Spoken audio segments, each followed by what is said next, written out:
अस्सलाम वालेकुम and welcome back to my channel eat sleep travel. मेरे बहुत से दोस्त हैं जिन्होंने अभी भी मेरे चैनल को सब्सक्राइब नहीं किया। मेरी वीडियो को प्लीज़ लाइक भी किया करें, चैनल को सब्सक्राइब करें और मुझे इंस्टाग्राम और टिकटॉक में भी फॉलो करें। मैं आपको डिस्क्रिप्शन में और नीचे उसका लिंक भी शेयर कर देता हूँ। तो इसको समझने के लिए दोस्तों आपने एंड तक देखना ताकि आपको प्रॉपर समझ आ जाए।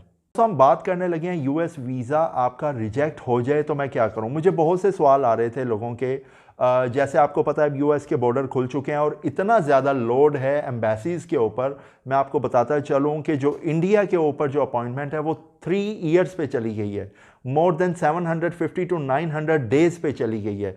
कुछ कंट्रीज़ हैं, यूरोप हो गया, जहाँ से आपको आज भी 20 डेज़ या 1 मंथ में अपॉइंटमेंट मिल रही है। अगर मैं पाकिस्तान की बात करूं, यहाँ भी 7 मंथ या 1 ईयर पे अपॉइंटमेंट चली गई है। तो दोस्तों देखें, ये एक सबसे पहले कि अगर आपको एक चांस मिल रहा है तो आप पूरी प्रॉपर तैयारी के साथ जाएं।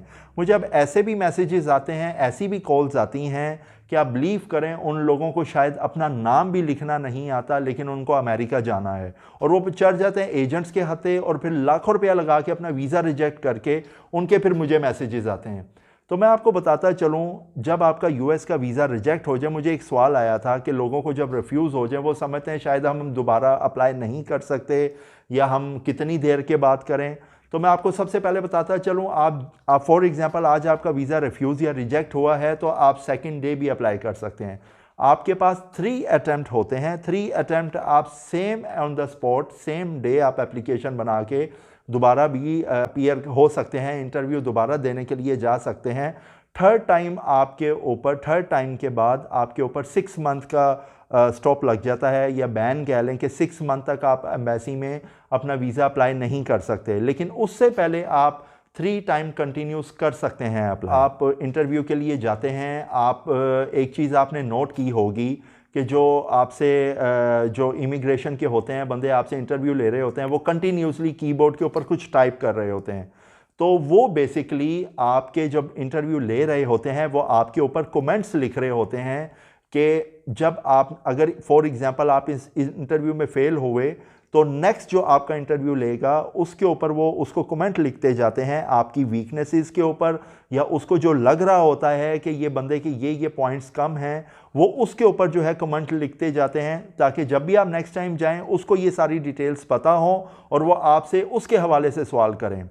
अब कुछ ऐसे दोस्त हैं, जैसे फॉर एग्जांपल एक बंदा है, मैं आपको एग्जांपल के तौर पे बता रहा हूँ, वो इंटरव्यू के लिए गया, उसकी एज भी कम है, ही इज़ 18 और ही इज़ 20 प्लस।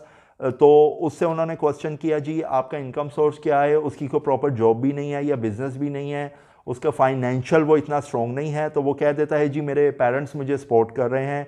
फिर वो आपसे पूछते हैं जी आपके फादर क्या करते हैं, तो आप बोलते हैं जी उनकी एक शॉप है। तो उनको लगता है कि ये शॉप इज़ नॉट इनफ, कि ये एक तो बंदा अनमैरिड है, इसकी एज भी कम है, ये जॉब भी नहीं कर रहा, इसके फादर का इतना कोई स्ट्रॉन्ग फाइनेंस या इतना स्ट्रॉन्ग कोई बिजनेस नहीं है कि अपने बच्चे को ये टूरिज़म के लिए स्पेशली अमेरिका भेजे।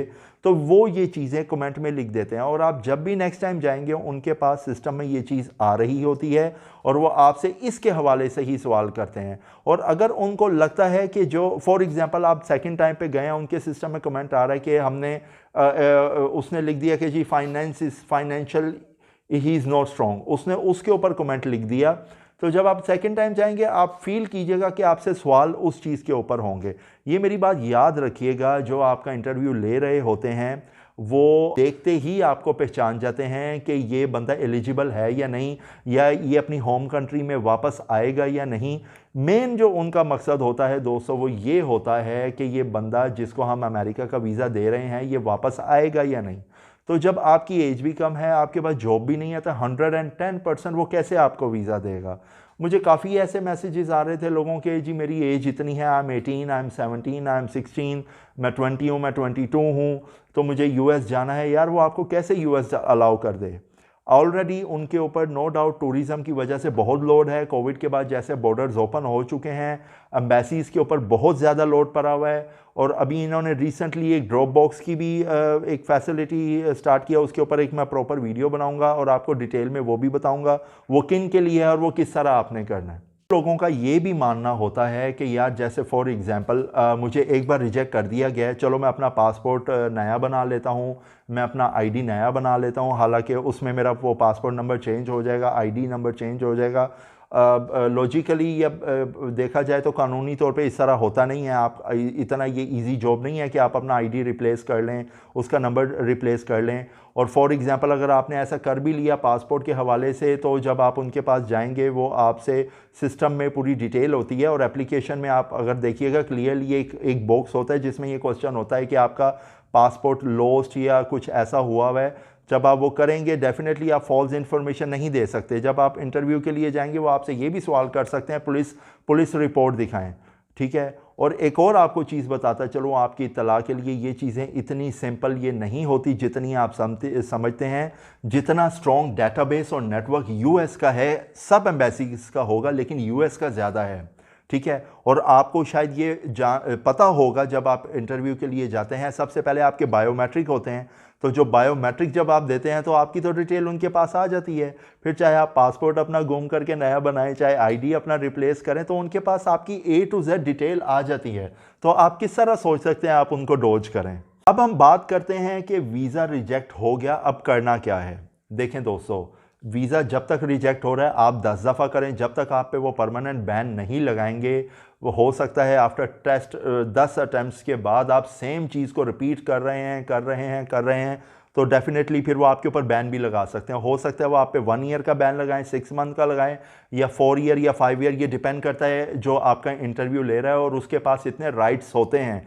यहाँ तक कि आपको जब यूएस का वीज़ा मिल भी जाए और जब आप एयरपोर्ट में जाएं ड्यूरिंग द इमिग्रेशन, अगर वो भी आपसे सेटिस्फाई नहीं है, उस टाइम उसको भी थोड़ा बहुत डाउट आ रहा है, तो वो भी आपको रिजेक्ट कर सकता है। ऑन द स्पॉट आपका खरे खरे वीज़ा कैंसिल करके वापस भी भेज सकते हैं। और ये मैंने अपनी आंखों से देखा। When I was flying to US, मेरे सामने 2 बंदों को उन्होंने, एक इंडियन था और एक पाकिस्तानी था, उनको मौके पे उन्होंने खड़े हुए, वो उनसे सेटिस्फाई नहीं हो रहे थे ड्यूरिंग द इमिग्रेशन, उन्होंने वहीं उनको कैंसिल करके सेम फ्लाइट में वापस भेज दिया। मैं आपको थोड़ा सा अपना एक्सपीरियंस शेयर करता हूँ। मैंने जैसे अपनी पहली वीडियोस में यूएस के हवाले से मैंने काफ़ी वीडियोस बनाई हैं, मुझे सवाल ही इतने ज़्यादा आते हैं यूएस के हवाले से, तो मैं इसी के ऊपर इसलिए आज ये भी वीडियो बना रहा हूँ। जब मेरा फर्स्ट रिफ्यूज़ हुआ था वीज़ा, तो मेरा रिफ्यूज़ल की वजह थी मेरी ट्रैवल हिस्ट्री इतनी स्ट्रॉन्ग नहीं थी। नहीं का मतलब ये है, मेरे पास सिंगापुर का भी वीज़ा था, थाईलैंड का, टर्की का, सऊदीया का, यूएई का, और भी 2-3 वीज़ा से, फिर भी वो मुझसे सेटिस्फाई नहीं थे।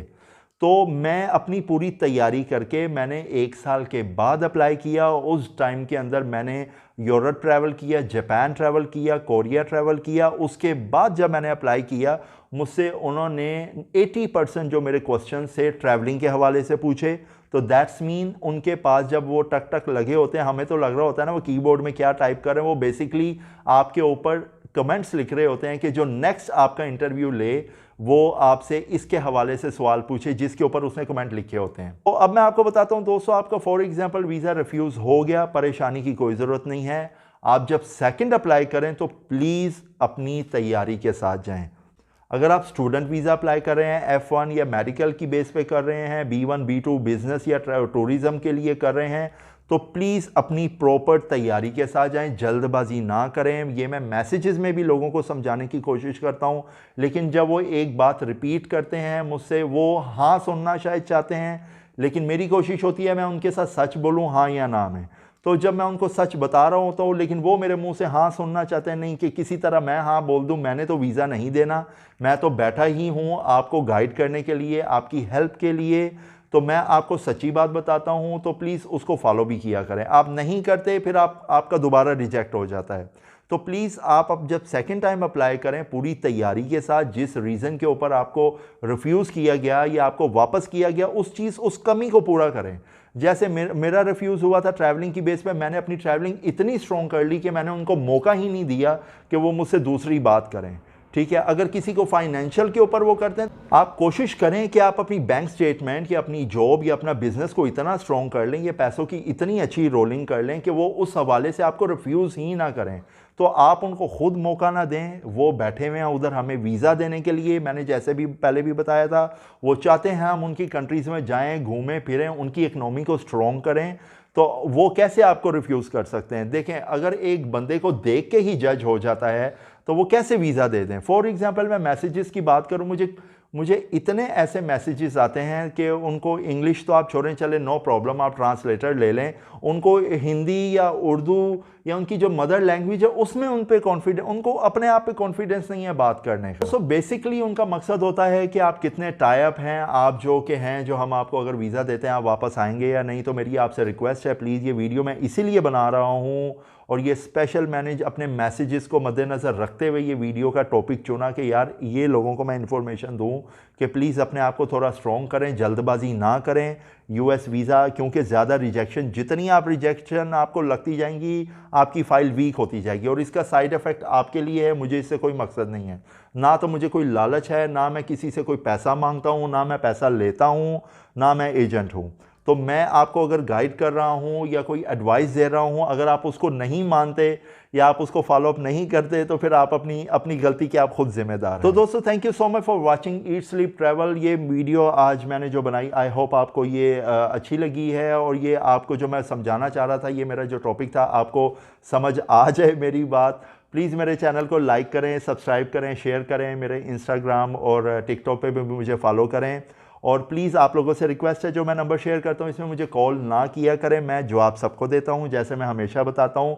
मेरे पास मैसेजेस की लिस्ट बहुत ज़्यादा होती है, almost per day 50 to 70 messages होते हैं, तो मुझे टाइम लग जाता है आपको रिप्लाई करने में। तो लोग मुझे क्या करते हैं, बेल्स मारना शुरू कर देते हैं कि शायद मैं उनसे बात नहीं कर रहा। ऐसा नहीं है, मैं सबको जैसे मैंने बताया मैं रिप्लाई करता हूँ अपने इनबॉक्स में भी और कमेंट्स में भी। तो आप प्लीज़ मेरी भी उसको जो बोझ है या मेरे ऊपर बर्डन है उसको भी अंडरस्टैंड करें। अगर आपको कुछ क्वेश्चन है या आप कोई टॉपिक या कोई क्वेश्चन करना चाहते हैं, मुझे मैसेजेस में बताएं, उसके ऊपर फिर मैं एक प्रॉपर वीडियो भी बनाऊंगा और इंशाल्लाह आपको गाइड भी करूंगा। तो दोस्तों, इंशाल्लाह दोबारा मिलेंगे नई वीडियो नए टॉपिक के साथ। टेक केयर, अल्लाह हाफिज़।